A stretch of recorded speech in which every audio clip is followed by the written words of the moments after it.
This is a Film Stories original podcast.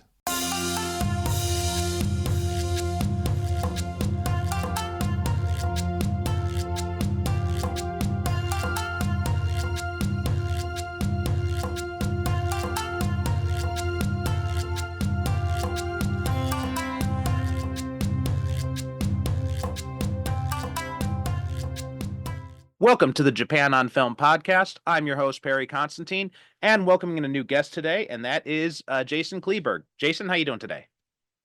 I'm fantastic. How are you? I'm doing good. I am very excited to talk about this movie. Today we are going to be talking about Godzilla Minus One. I finally saw it. I missed out on this when it was in theater because, as regular listeners know, I live in Japan, and when Japanese movies come out here, they come out without subtitles. So I had to wait until it came to home video to finally be able to watch it. Ironically enough, months after everyone in America has already seen it. But I'm very excited to dive into this. Though before we get into that, why don't you tell people a little bit about yourself? Sure. Well, I mean, the reason why I'm on the show is I am as a movie podcaster as well. I run the Force 5 podcast, which is a show where I force my guests to come up with a movie-themed top 5 list topic, and then we discuss our picks on air. So no picks are revealed beforehand. The first time I ever know what my guest picked is when we're on air revealing it.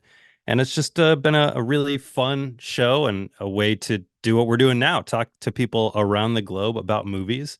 And yeah, it's been a really fun adventure. Started off as a COVID hobby, and now here we are 4 years later and still meeting amazing people bi-weekly. Awesome, very cool. So I'm a little bit unclear on the topic of your podcast. Could you give an example of like what kind of top 5 lists you guys do? Sure. The top 5 list is always decided on by the guest. So, for example, the show that, as we're recording this, comes out on Monday is Top 5 Henchmen with Philip Gawthorne. He's a screenwriter and also a podcaster. We just did top 5 films that are essential for any film class. We've done like top 5 car chases, top 5 horror movie deaths. It really just depends on whatever the guest is into, and I kind of follow along with my own 5. Okay, cool. So the guest picks the topic then, and you don't know the topic until the show starts, right? So No, we decide on the okay. topic beforehand. So yeah, they'll send me like let's say you wanted to come on the show and do top 5 Japanese language films, then we would discuss that beforehand, but I don't know what you picked until then. So I would come up with my 5 favorite Japanese language films. You would come up with your 5. When we meet on the air is the first time that we know what each other picked. Okay, I got you now. That sounds pretty cool. I was thinking it'd be a big challenge to just come up with 5 just off the top of your head when you don't even know the topic in advance. Yeah, that's discussed in advance. But it's a really fun activity because you never know what somebody's going to be into. You never know what somebody's going to pick. Sometimes it's something where it's a really, really broad topic. Sometimes it's really honed in and it makes me really think a lot about stuff like top 5 dinner table scenes, or somebody once did top 5 soundtrack one-hit wonders. And that was like one of the hardest ones to think about. I really had to dig into my movie knowledge for that one. But, I used to work at a video store, and that's kind of where all my movie knowledge started, and I've kind of kept that with me ever since. And this is like my own way to have conversations with people about movies that I used to have in person. Very cool. Yeah. Yeah, I miss those kind of days when we used to have those. I was never working at a video store, but definitely remember those conversations, like me and my buddies, just sitting around talking about movies and that kind of stuff. And Yeah, um it's something you miss out on when you get older and you don't have the time to hang out with people like you used to. exactly. And plus everybody's so spread out now, so the digital world, the virtual world is one that I've been taking advantage to get my fix of it. Absolutely, yeah. Okay, so now what about your history with Japanese movies? What's kind of your association with Japanese movies? What kind of got you into them? How into them are you? Because I know Godzilla's, very popular choice even among people who aren't very familiar with Japanese cinema in general. Yeah, well, my history with Japanese cinema is a little bit different than I think a lot of people because I'm not into the prestige type movies. And I think the first one that I saw came out of when I was working at the video store.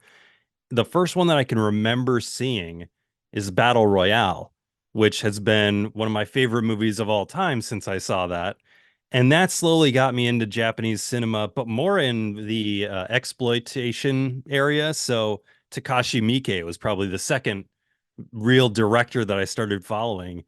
And that was stuff like Ichi the Killer and Audition. And that kind of led me down a road of Beat Takeshi and these different guys. But I haven't seen a lot of like the prestige movies. And oddly enough, Godzilla is a series that I'm pretty largely unfamiliar with. I saw a lot of Godzilla stuff on TV when I was younger, but it was stuff where I'd watch it for a couple minutes and it's like, oh, I'm not really into this. And I got really excited. I remember being really excited when I was in high school to see the 1998 Godzilla movie with Matthew Broderick, Puff Daddy soundtrack, so I went into that. Extremely disappointing movie. Anybody who's seen Godzilla from 1998, if you think you liked it, you're probably looking back at it with some rose-tinted glasses. Not a great movie. And so that kind of put me off of Godzilla. And I hadn't really went to seek out a Godzilla movie until Minus One started getting these rave reviews. And I said, you know what? All right, I'll give it a chance. I'll go check it out. I'll see it. And so I went on a whim one night by myself and wow, I was blown away. And so, it kind of reignited a passion for me in not only Japanese film, but also just the Godzilla series in general. Like Shin Godzilla is one that I know I need to see now, which I know you've covered on this show. But yeah, I'm not as deep into Japanese movies as some people are, as a lot of your guests are. But I also think I come at it from a different lens than a lot of your guests in that crime genre, exploitation genre. That's kind of my jam.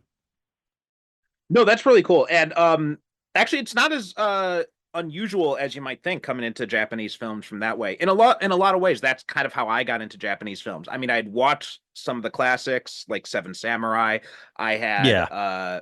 I'd seen, a lot of anime when I was younger, especially, but it wasn't until the exploitation stuff, and in fact, it was Takashi Miike who was my gateway drug into that world, and then later on, Battle Royale and all that kind of stuff. So for me, I lean more towards the exploitation route as my gateway into Japanese film, and I think with all the guests I've had on, all the different conversations, there seems to be in a lot of ways, it seems like there are four basic paths a lot of people come in. One is the classics route, like you mentioned, and I think that's becoming not as common as it used to be. I think, like if you go back to like the 80s or the 90s, you'd find a lot more people who got into Japanese film through the classics. But I think most people from you've said you were in high school when the 98 Godzilla came out, so you're a few years on me, but basically same generation. I think most people in our generation tend to come in through either anime or the exploitation scene. And that seems to be like the big, especially because, the early 2000s, that's when we had this big wave of Asian import movies, like because of the success of The Ring. And so then we had all these Yeah. other movies being imported in, and people got really excited about the J horror stuff, and then that led them naturally to seek out the exploitation stuff.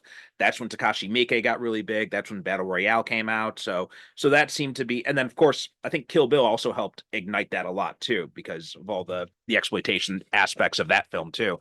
And and then the other route, the fourth route is Godzilla. I think is another big reason why a lot of people get into Japanese movies. But again, that kind of seems like it's more of a older generation because most of the guests I know who came in through Godzilla, they were coming up in like the 70s and coming of age in like the 70s and the 80s when, Godzilla was in comic books. Marvel had the, Godzilla King of the Monsters comic book. You had a lot of Godzilla stuff, like you mentioned, on TV that was like the Showa era films and all that. So, but and you said you'd seen a little bit when you were a kid, but to be honest, when I was a kid, there wasn't a whole lot of Godzilla stuff around as far as I knew. Like I was, conceptually aware of the character, but other than the 98 film, I can't really recall a whole lot of Godzilla media around me when I was a kid.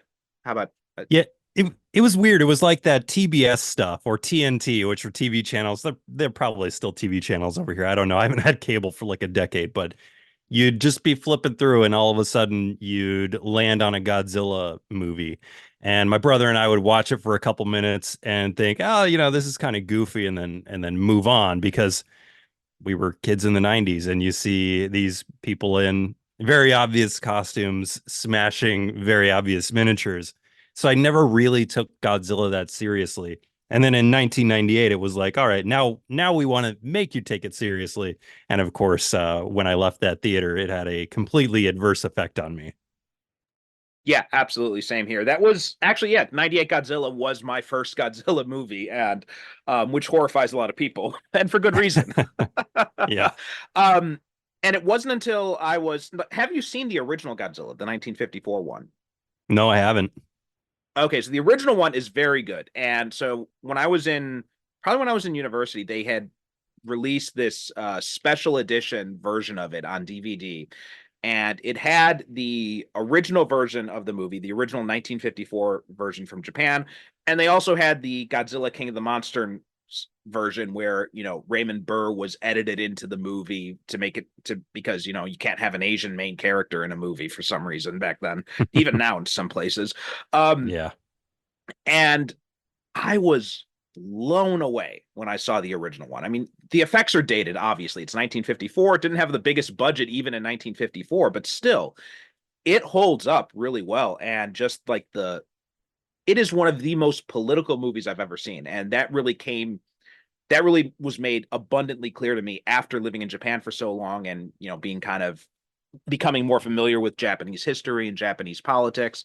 And but I never really got too interested in Godzilla as a whole besides that.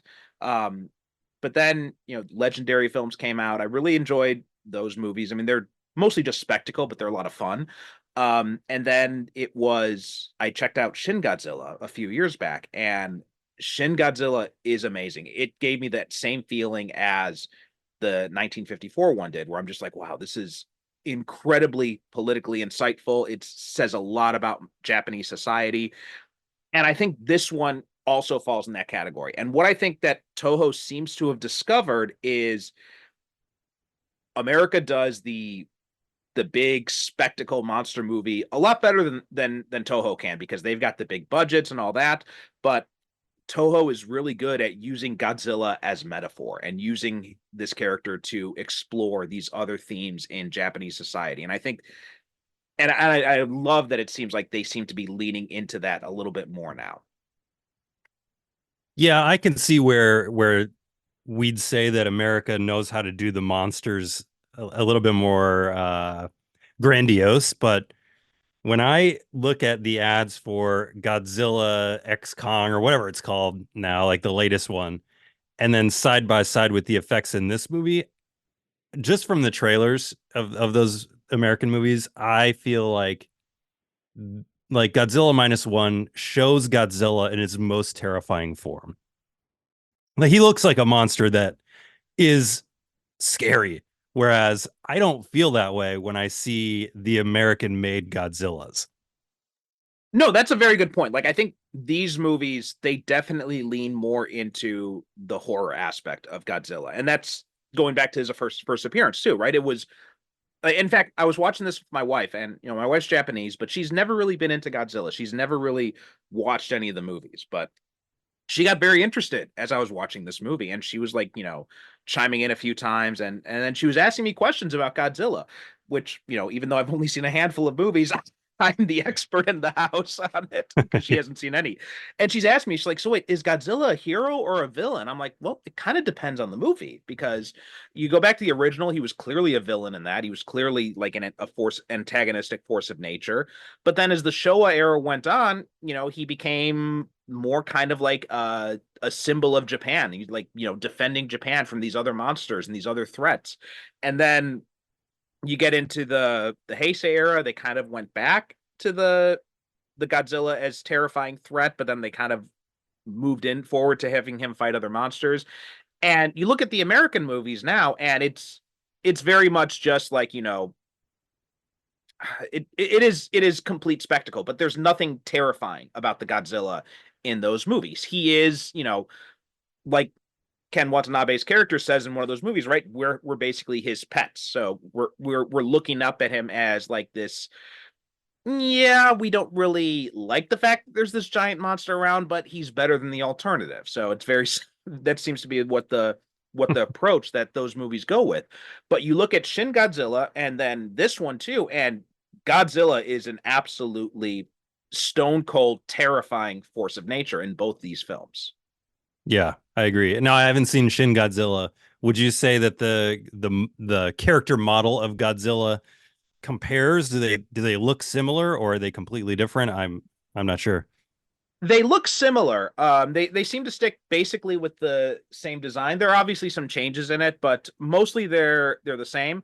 The Shin Godzilla one, he's got a little bit more. There's a little bit more red in his design, um, but one thing I will say is I think the effects have dramatically improved in the almost 10 years since Shin Godzilla came out because I mean Shin Godzilla is great, but there were some scenes where you're looking at Godzilla and you're just like, okay, that's you're not quite getting it right there. But then I watched this one last night, and especially that opening scene on Odo Island, like he was unbelievably terrifying, especially like the shot of his eye. So and that's been one of the sticking points with a lot of the Toho movies. Like you ever look at the Godzilla eyes in any of those movies, they look terrible. And it's always like it every time I watch the original Godzilla movie, looking at every time we see Godzilla's eyes, it always breaks the suspension of disbelief for me because it's just so obviously fake. And even Shin Godzilla had that to a lesser extent, but that was not present in this one at all. Like that shot of his eye and everything. I like from that moment, I'm just like, okay, I am completely dialed in now. So you watched this for the very first time last night. Yeah, Oh this man, was what my a first treat. time watching it. It was also, I after all the debate coverage too. We're recording this in the end of June, so there was we just had the first presidential debate of the general election yesterday. So watching that after all that nonsense was very much a palate cleanser. Um, but this is just it blew me away, and like I was expecting to like it, right? I went in biased because lots of people whose opinions I respect have talked about how amazing this movie is. So I went in with high expectations and it blew me away. Even still, even with those high expectations, it still impressed me a hell of a lot. And I've always gone back and forth over between what is my favorite Godzilla movie. Is it the original one? Is it Shin Godzilla? And now I think it's got to be like a three-way battle because this one is that good. And I think it might edge out the other two. Yeah, this one made my top 5 of 2023 or yeah, 2023 last year. It's the only list that it's been on my show, but that's just because we haven't had a big monster movie one since this came out. It blew me away last year. It was one of my favorite films of the year, and I'm glad you got to experience it. So, what are some things that really kind of stood out to you as you were watching this movie? Yeah, I'll give you 2 quick thoughts about like the things that I really appreciated about this movie. So the first thing that I love is that it got the human aspect right. Something that the American movies, I think, do poorly, as far as I know, is that they like the monster action is what people want to see, and then the human stories interrupt that monster action. So it's like, all right, we get it. Let's get to the monster action. We don't want to see Bryan Cranston, as great of an actor as he is. We don't care. We don't want to see Matthew Broderick. We don't care. Let's get to the monsters. Let's get to the destruction. But the human story in Godzilla Minus One is so captivating that it's almost as if the monster is now interrupting the human story. And you don't want that because everything that's going on is it's touching, and you have I'm sure we'll get into the story, but it's like it's an interruption of the life that you want to see. And I think that's what Godzilla movies should be. It shouldn't be like, I just want to see the monster destroy. It should be like, I don't want to see the monster destroy. And I think that's what this movie got right. The second thing, which I kind of already alluded to earlier, but Godzilla is terrifying in this movie. And I had never had that experience with Godzilla in what I had seen previously. So I remember sitting in the theater, and yes, the opening scene in the movie is awesome. But I specifically remember when we first see Godzilla in the water. So there's a scene where they're trolling for mines, and we know Godzilla's coming because the fish start bubbling up on to the water. And when Godzilla is chasing that boat, I specifically remember sitting forward in my chair in the theater, literally physically moving to the edge of my seat and leaning in. And I remember thinking like, okay, I'm watching something special.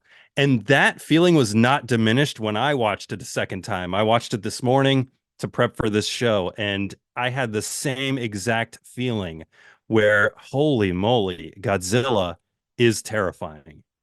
And it keeps that going through the rest of the film. And those are the two things that really made this movie stick out to me as something special. If you took Godzilla out of this movie and you just had the first scene, and then you had the story about, the family in the village, the makeshift family that we've got going on, it's still a top tier movie. But then you add this incredible monster in there, and it's a whole nother level. No, I agree with that completely. And I think you're right. I think if you could replace Godzilla with, just like typhoons or something like that, like some sort of other disaster, and this story would still be as captivating as it is. Like Godzilla is he's a metaphor for a lot of things, but I think that human story is really at the core. And I couldn't agree more when you were talking about the problem with the American films. I mean, the first one, the first two, I liked Ken Watanabe. I like Bryan Cranston. But the human characters, I mean, they were kind of interesting, but the rest of the characters in those movies just did not interest me. And when we got to Godzilla versus Kong, I was just completely checked out of the human story, and I could not care less about any of those human characters. Every single time they were on screen, the movie ground to a halt, and I was just like, come on, get back to the monsters. I want to see Godzilla and Kong fight now. And but with Shin Godzilla, with the original Godzilla, and now with this one, the human story is so well done. And you can tell that the screenwriters in the American ones, they know what they're doing. They're like, okay, we just know this human story is just here to, kill time until we can afford another big budget scene. But in this movie, it was clear that they went out and they said, we are going to tell a story about kamikaze and the war and the Japanese government and the GHQ and the and PTSD and all that stuff is really the story that they're trying to tell. And Godzilla is almost incidental to that. Like, he's a representation of all these other things and all this. I mean, he's probably more of a representation of the effects of war in general, I think, more than anything else. Whereas you look at the original one, he was more of a metaphor for nuclear power. And in Shin Godzilla, it was more of a metaphor of natural disasters and the way Japan reacts to it, because that came out in the wake of 3/11 and Fukushima and all that. But this one, it was that human story. I think of all the Godzilla movies I've seen, none of them had a better human story, a more relatable human story, a more moving human story than this one did. Yeah, and I also, one of the other aspects I like about it is that when they all come together after Godzilla tramples a downtown area, all of these humans come together and they have one goal, and that is to take down Godzilla. Now, in many, many movies, you would also have a human element that was throwing a monkey wrench into everything. You'd have bureaucracy, or you'd have somebody that was evil inside that was, trying to throw a wrench in the plans. And you don't get that in this movie. It's just everybody coming together. And if the plan doesn't work, it's because either A, it's a bad plan, or B, Godzilla was just underestimated. And I really like that aspect too. You didn't have anybody that was working for evil as a human. It was just everybody is trying to do what they have to do to allow Japan to survive. Yeah. And I want to shout out the the main actor, Yunosuke Kamiki. First off, I was blown away when I was watching his performance, not only because it's such a great performance, but I've been watching this guy since he was a child actor, I realized, because my wife pointed out he was the main character. He was the kid in The Great Yokai War. And he's also done lots of voice work for Ghibli films. He was Spirited Away, Howl's Moving Castle, um, Your Name. He was in all these different done a lot of different anime stuff. And I've also seen him in, he was in Big Man Japan too, also as a child actor. And now watching him in this, it's amazing to see how far he's come as an actor and just like how incredibly nuanced his performance is. His arc from timid, I can barely grab the trigger on my gun, cowering in a corner character, to when we last see him where he is like dead set, I am going to kill Godzilla. It's like two different actors. It's incredible. Like just the look and structure of his face in the first scene to the last scene. It's a Also, I was a little bit nervous going into this movie, honestly, because all I'd really known about the human story is that the main character is a former kamikaze pilot, and I was really not sure how that would play out, because in Japan there is still a lot of reverence for the kamikaze, and I think that the the horrors of what the kamikaze was all about, not only what they did during the war, but what was done to them. I mean, there's a kamikaze museum here in Kagoshima near where I live, and it first time I went there, I was a little bit nervous because I felt like it was going to be very jingoistic, but I was very surprised that it really centered the humanity of the pilots. And you go in there and you see all their letters that they wrote to their families before they went on their suicide missions. And there are a lot of letters that you can see that they're very obviously filled with the propaganda of the time. And it's like, I'm doing this to protect my family and all that kind of stuff. But there are others where it's incredibly heartbreaking reading their stories, talking about how I'm starting to, get choked up just thinking about it, but talking about how like I'll never see my mother's face again, or one heartbreaking one where the pilot, he had a wife and kids, and the wife wrote him a letter, and she had killed herself and her kids so that he would have no hesitation. And then she sent the letter before she killed herself, and it was just unbelievably heartbreaking. And you read about the people who were responsible for this program, and you realize that they didn't see these men as human beings and boys. I mean, there are some pilots that were like 16 years old. I mean, it's just the inhumanity of what was done to these kids is heartbreaking. And so much of that story, I feel like, is not told in Japan. And I feel like this movie does a much better job of trying to touch on the humanity of it. And the fact that in the end, I'm going to be jumping around a lot here, but I was getting so angry at the end in the lead up to that final, when he's going after Godzilla, and I'm just like, oh fuck, they're going to do the whole kamikaze glorification thing. But he ejects. I'm just like, oh my God, you completely flipped the whole story now with that one moment. And I'm just like, this completely changes everything about the movie in that one moment. And then it flashes back to the scene of Tachibana the mechanic talking about the ejector seat and all that. I'm just like, and then I realized what this movie is all about. And I'm like, this is about people coming together as a community because their government doesn't give a shit about them. And it's just this complete renunciation of the wartime propaganda, not only of the Japanese Empire, but also GHQ and the occupation and all that. And it completely renounces all of that. And I loved that in that final moment. Yeah, that was one that I saw. I saw that beat coming. Like I knew that was going to be the case, but when it hit, it didn't matter because it was so powerful. And I don't have the context of how kamikaze pilots are viewed over in Japan. Obviously, I only know what I've learned in history books and through movies, but that that whole like culture and the takedown of that culture is uh, you can't represent it any better than that mechanic Tachibana, because in the beginning of the movie, Shikishima comes down. He says that his plane was having difficulties. They check it out.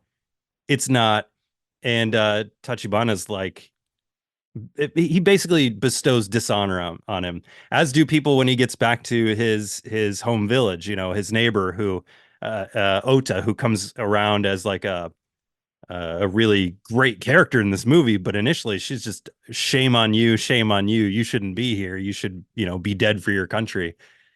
And then in the last time we see Tachibana, he gets the news that Shikishima has ejected, and he's like crying tears of joy. And I think that is really another, again, a really great thread for his character, but a great takedown of that kamikaze culture that, impermeated that war. And same thing and that happens with Sumiko's character arc as well, right? The neighbor. Also, side note, Sakura Ando plays her, and she's quickly become my favorite Japanese actress. She's amazing in everything she does.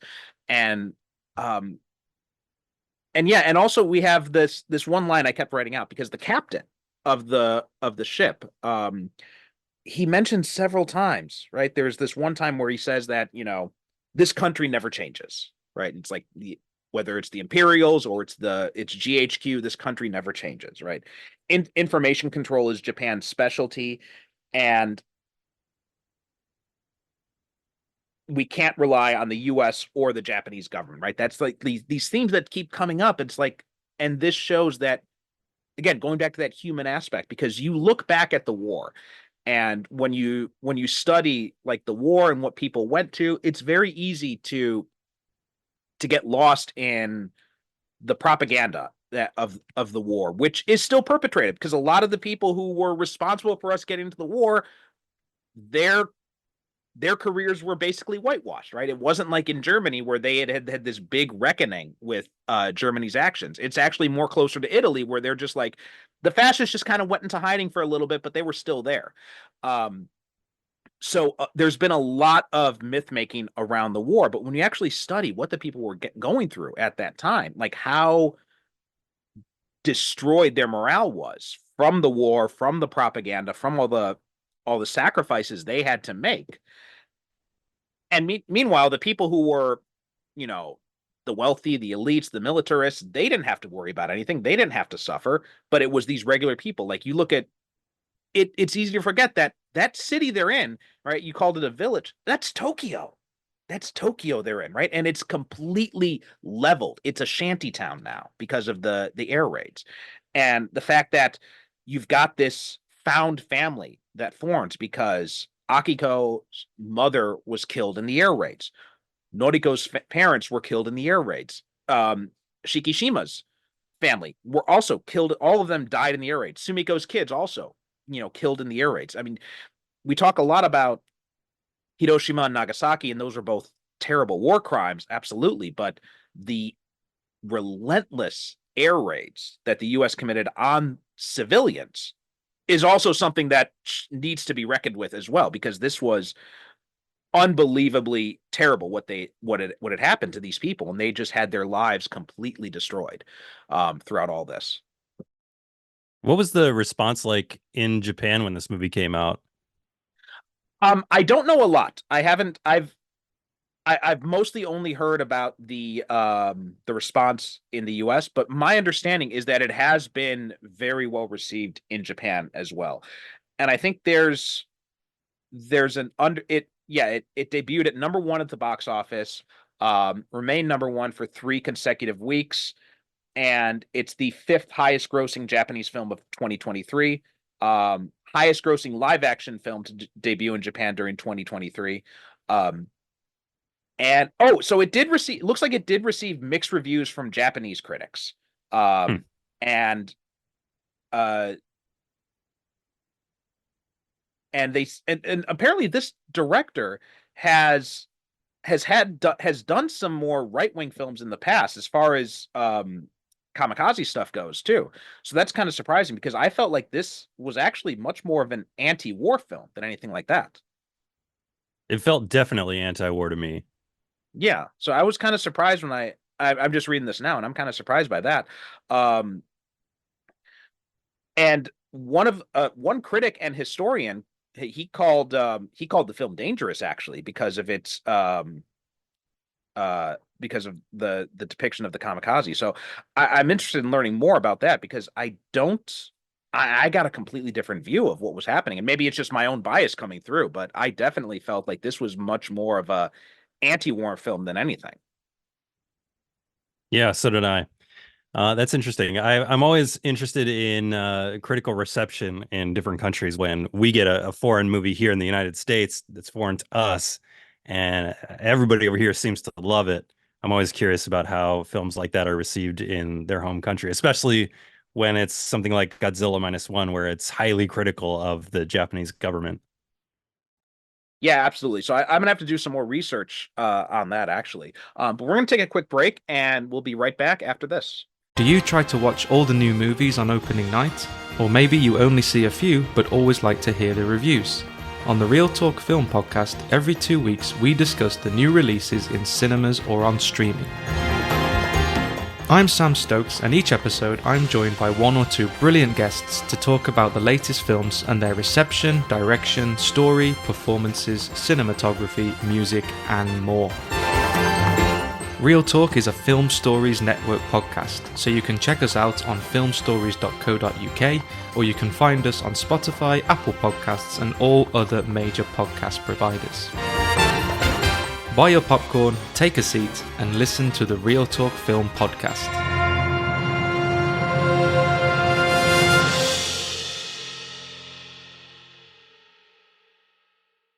And we're back. Yeah, and there's also the whole kamikaze aspect too, because Koichi is also inundated with this propaganda too, because there's this scene where they're all at his house after he's making some good money now because of this mine sweeping operation he's involved in, and he ends up building up a nice house for himself with him and Noriko and Akiko, and they're all having dinner together with his crewmates, and they talk about um they're talking about Noriko, and like, oh, she's such a she's like, oh, she's spoken for, and it's like, no, she's not. He's like, she's not my wife.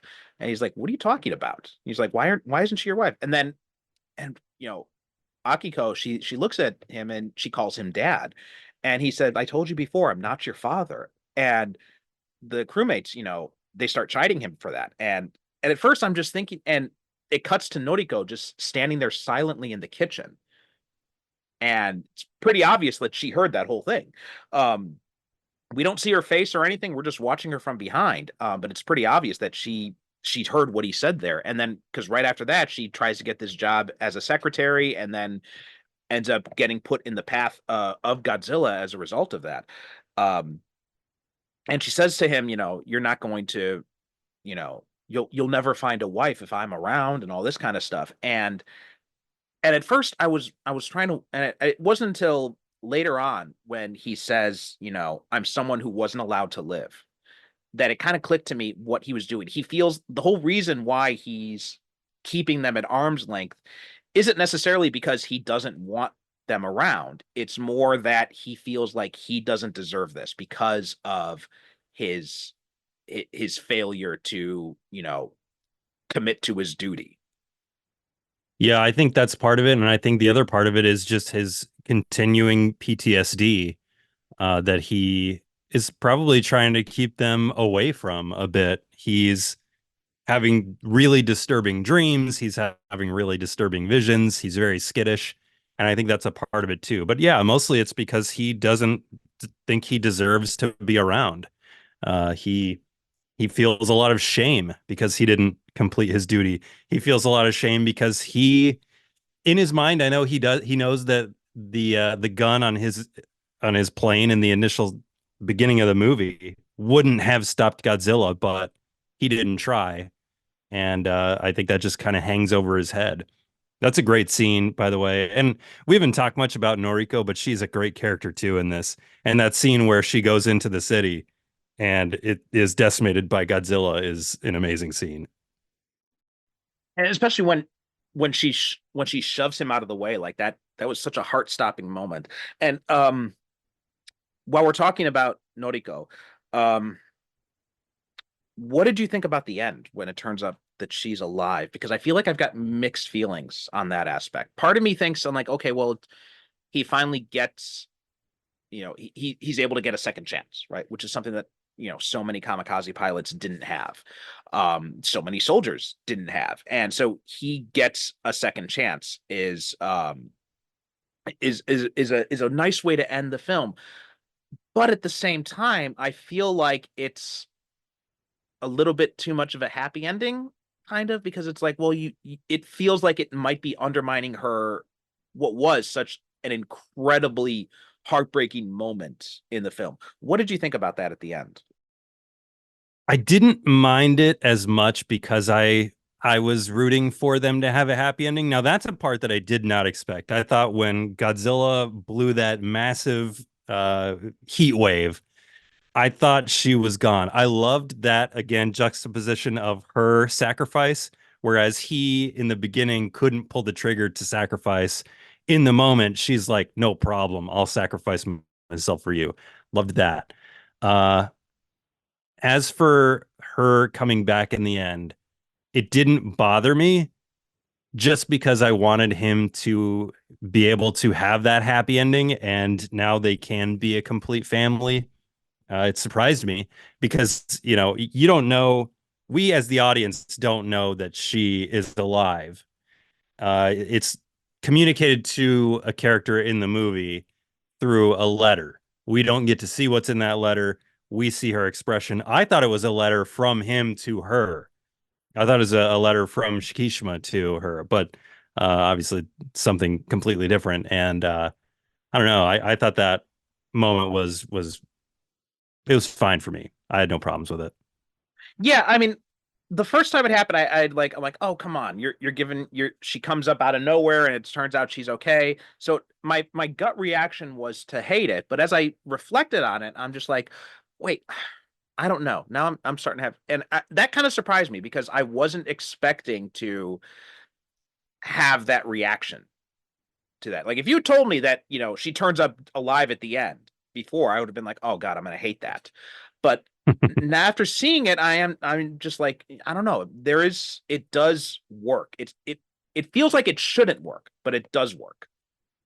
Yeah, I think part of the reason that it works for me is because of the execution.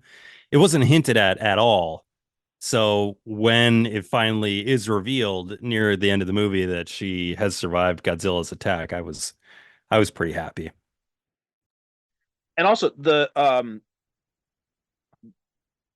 scene when Sumiko, is telling they're at Noriko's funeral and Akiko is asking where her mom is, and oh God, I'm getting choked up thinking about it because I've got two kids, and just like anything with kids now, anything that involves parents or anything like that, it hits me so much differently now that I'm a father. And that scene, especially when she's asking for her mom, and Sumiko says, your mom had to go away for a little bit, and Akiko just starts wailing. I mean, it just killed me, that scene.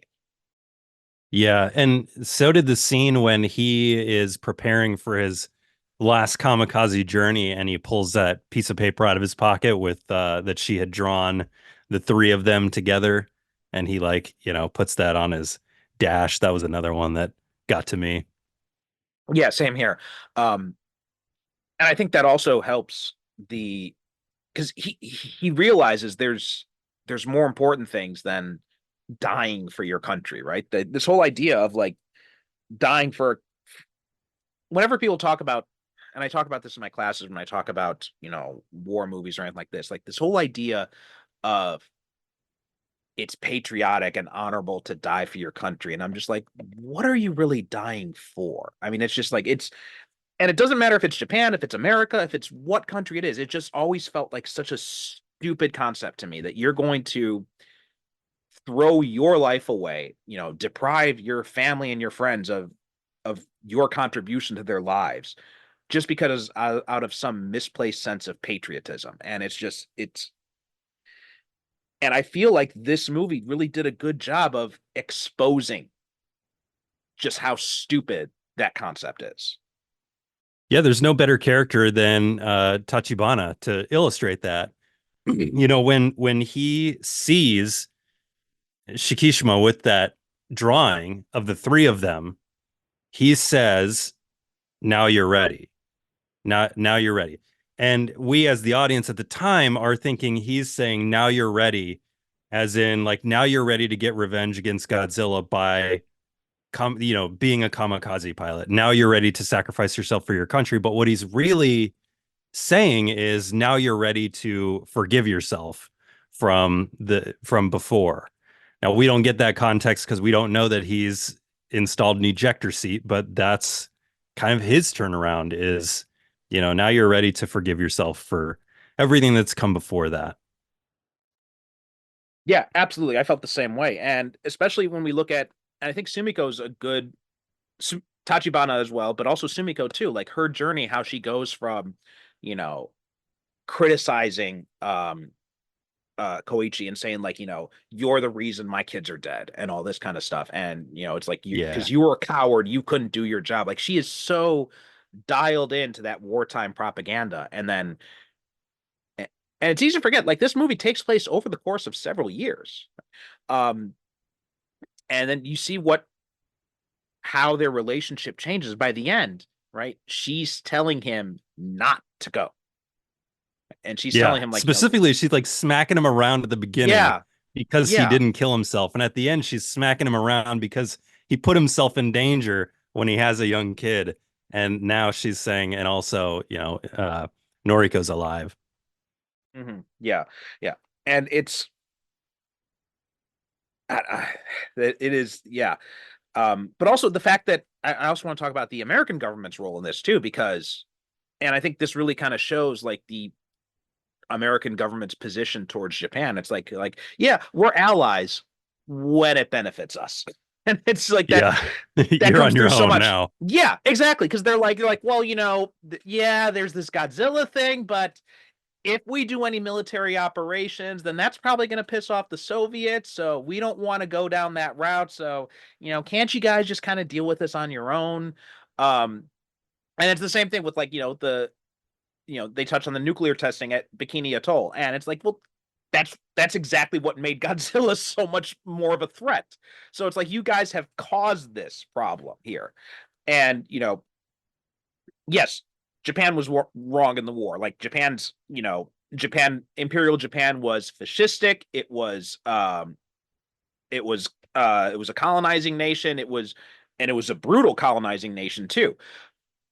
But that doesn't excuse the stuff that U.S. did during the war or after the war either. And, and that includes GHQ and, their wartime censorship or, post-war censorship, I guess you'd say. And also the fact that, MacArthur's like, MacArthur was such a bastard. I'm sorry, but like he's even kind of venerated here in Japan. But when you read up on him, and it's just like you realize like he just did not give a shit about Japan or the Japanese people at all. Like he never interacted with any Japanese person he wasn't forced to interact with. He had a private chauffeur drive him from his house in like the American village to his house, to his office, and he never left those two places. He never interacted with anyone else. So GHQ is refusing to help. The US government is refusing to help. The Japanese government is kowtowed to the US government. And so then ultimately, and this is also kind of reflected in the original Godzilla 2. There's a scene in there which, for obvious reasons, it was cut out of the American version, but there's a scene in it where they're talking about Godzilla and there are these politicians, and the politicians are saying, because they find out that Godzilla was awakened and energized from nuclear tests. Same thing as in this movie. And there's a politician who says like, well, we can't let it get out that it's because of the US nuclear test, because that might cause an international incident. And you have members of the public being like, what are you talking about? We can't talk about this. And it just shows that collusion, and how the politicians are much more willing to toe the line, where even if it's at the expense of regular people. And the fact that you have these civilians who have to band together and stop this threat because the government's not going to do anything, because the government doesn't give a shit about them. I thought it was such a powerful statement. Yeah, well, you're not going to get any arguments from me. I have no connections to my United States government really at any time, no matter who's in office. And yeah, it's just, it's hard to think about. Like, those are kind of like the biggest things that really kind of jumped out at me at this movie. Those were like the ones that I really kind of keyed into. How about you? Is there anything else that you wanted to mention that we haven't touched on so far? I want to talk about the effects that they were able to achieve with an estimated budget of around $15 million. The team who worked on this won the Oscar for Best Visual Effects. I think the way it's worded is achievement in visual effects. And I think that's a perfect way to put it, because what they did with the budget that they had on this movie is absolutely mind-blowing to me. Godzilla looks amazing. All the effects look amazing. There's mass destruction in this movie that looks way better than mass destruction in Marvel Avengers movies, which have, I don't know, 20 times the budget that this movie did. And to me, that was insane. It's not just the look of Godzilla, it's the destruction that Godzilla puts out there, whether it's blowing a boat to pieces or destroying an entire city. It all looked fantastic. There was never a moment in this where I was like, oh, you know what? It was kind of hampered by its budget. And I do that in a lot of movies where it's like, oh, these effects looked really good, but there was this scene where it didn't look great. And I did not have that at all in this movie. So I was so impressed with the effects in here. I had one moment, like when there's like kind of this overhead shot of Godzilla moving through the city, and just like the movements were, and it's not a big thing, it's very, very minor, but the movements did seem a little bit clunky in a few places.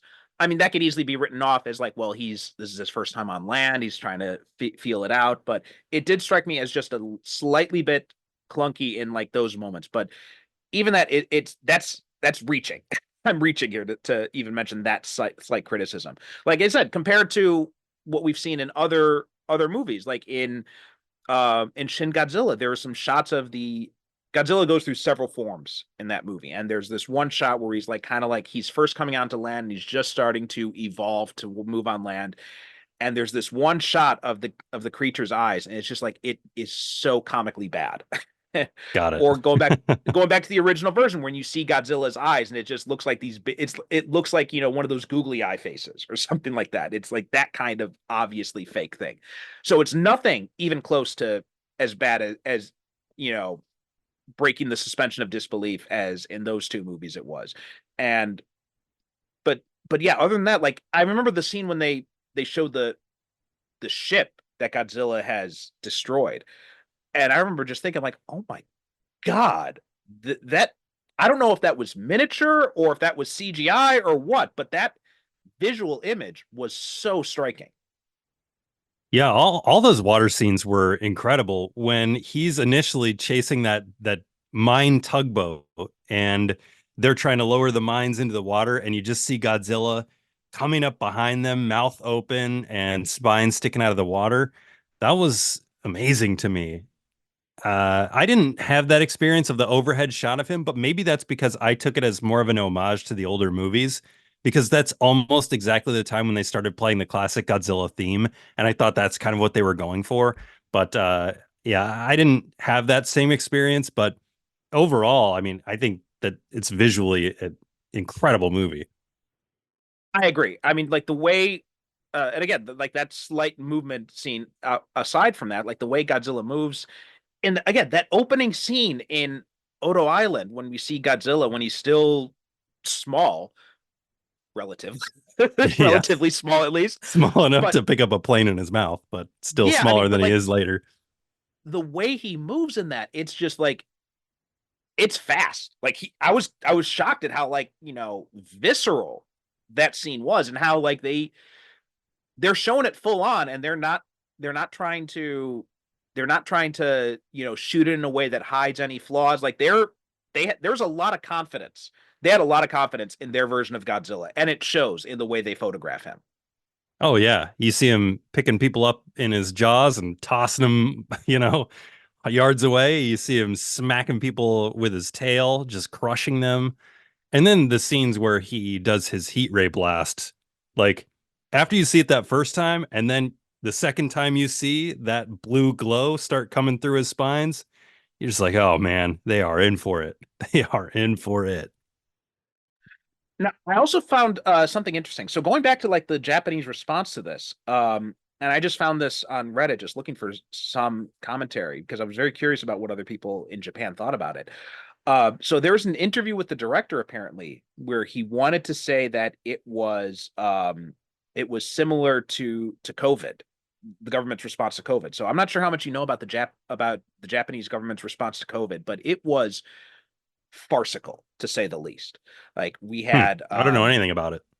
Oh god, it was because remember this was in the lead up to the 2020 Olympics. So like for the longest time, Shinzo Abe, who by the way his grandfather was a war criminal and one of the people that was kind of let off the hook by the CIA after the war. So there's a definite through line there. And he was a fascist, and the fact that he got shot, let's just say that there aren't a lot of crying eyes over that. But his response to COVID was to basically just ignore it. It's like, oh, there's no problem. There's no problem. The Olympics can still go on. And then when the decision was made to postpone the Olympics, like the next day, he starts saying, oh yeah, I guess COVID's kind of an issue.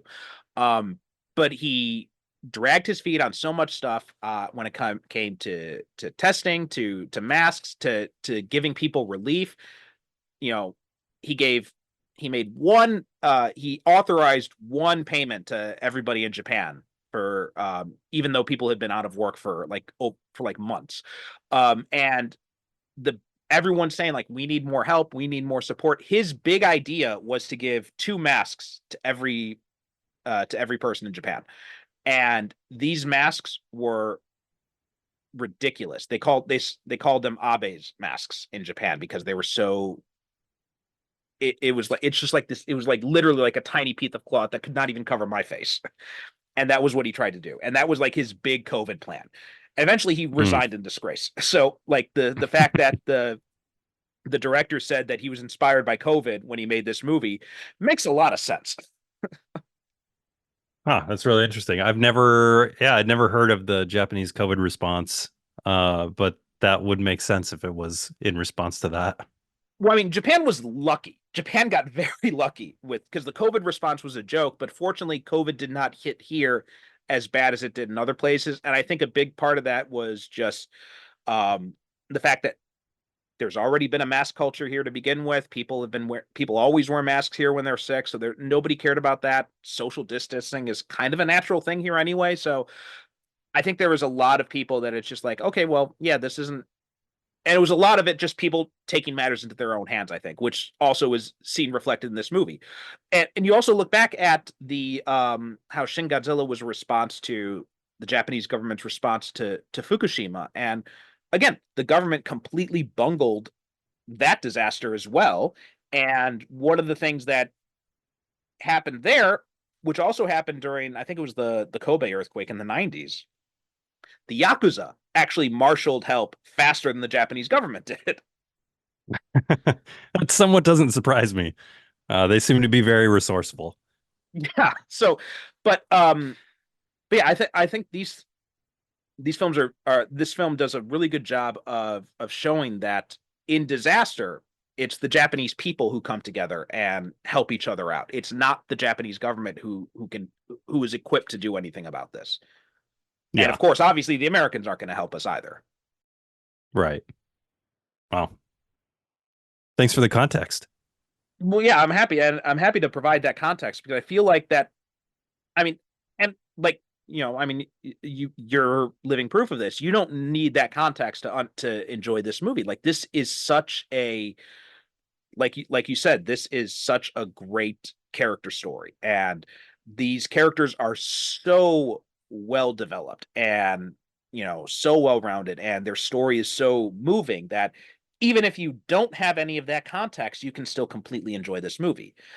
But I think that context too makes it such a richer experience.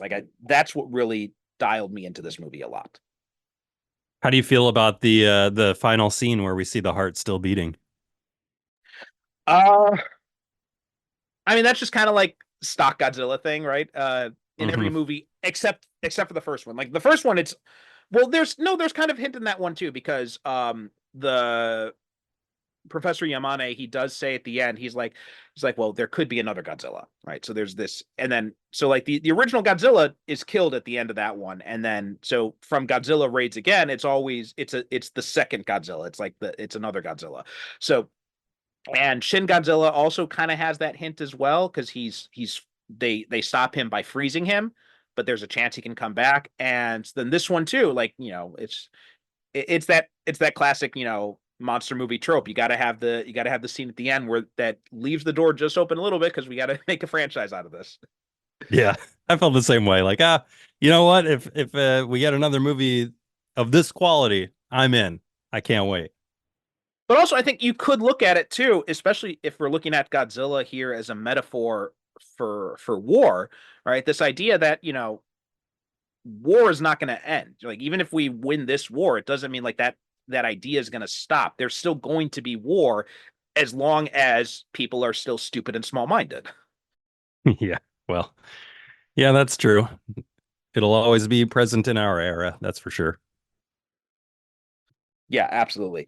Is there anything else that you wanted to mention here that we haven't talked about? I think I kind of exhausted everything in my notes for the most part.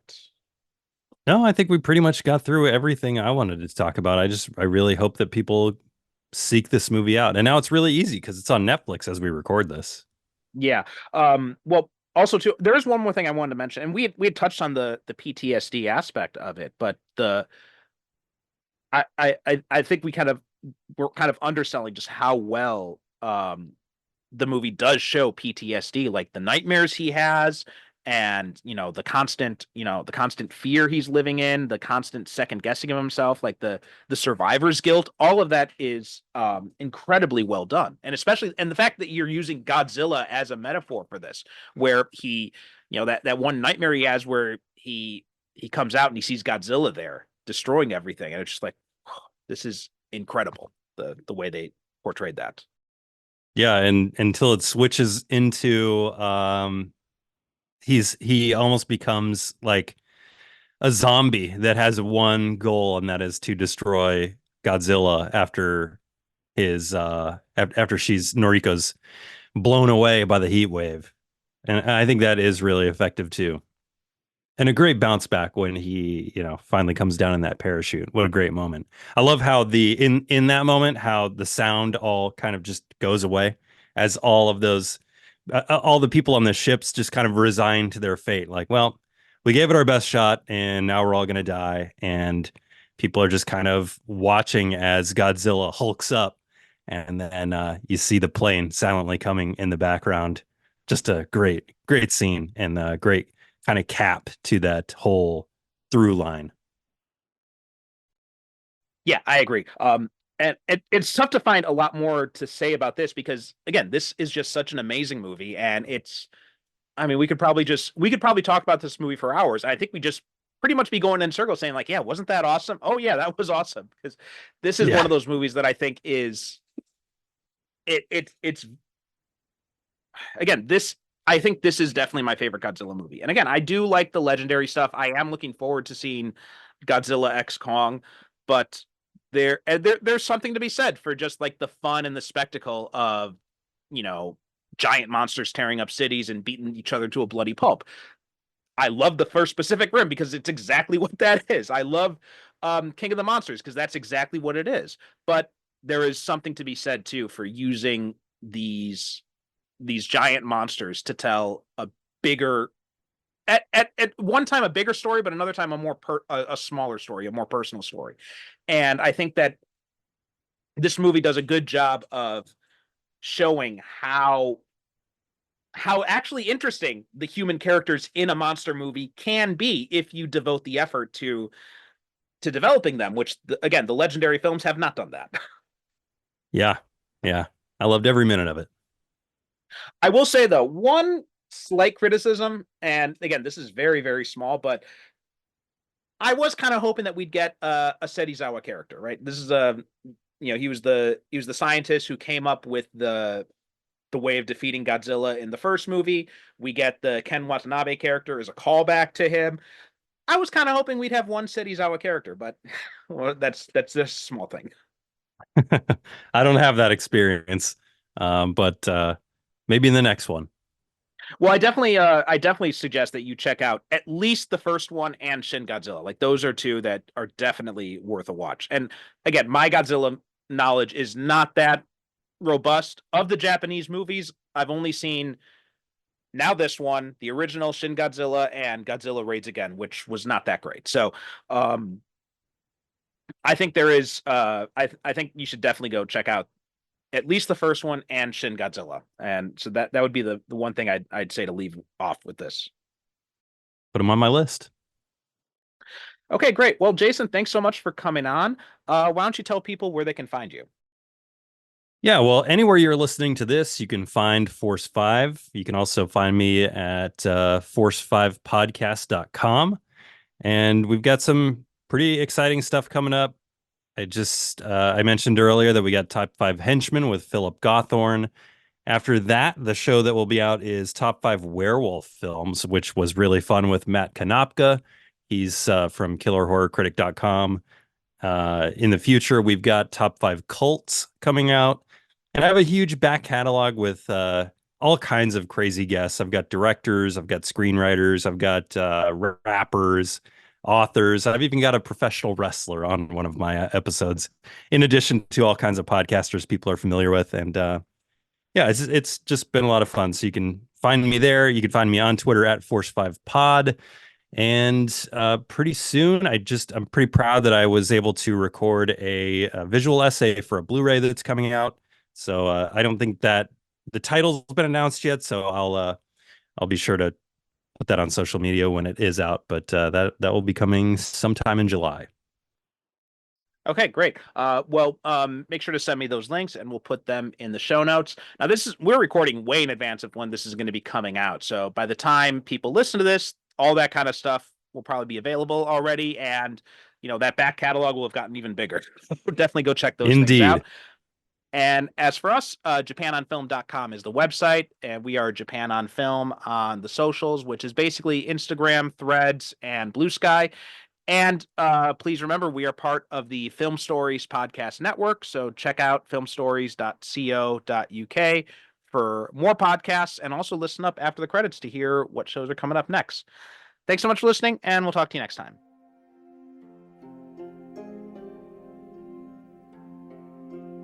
The Japan on Film podcast is produced by me, Perry Constantine, in conjunction with the Film Stories Podcast Network. Visit japanonfilm.com for show notes, episodes, and information about being a guest yourself. You can also reach out to me on the website's contact form if you have questions or comments about Japanese movies or the show itself. The show is at Japan on Film on Threads, Blue Sky, and Instagram, so please be sure to follow us.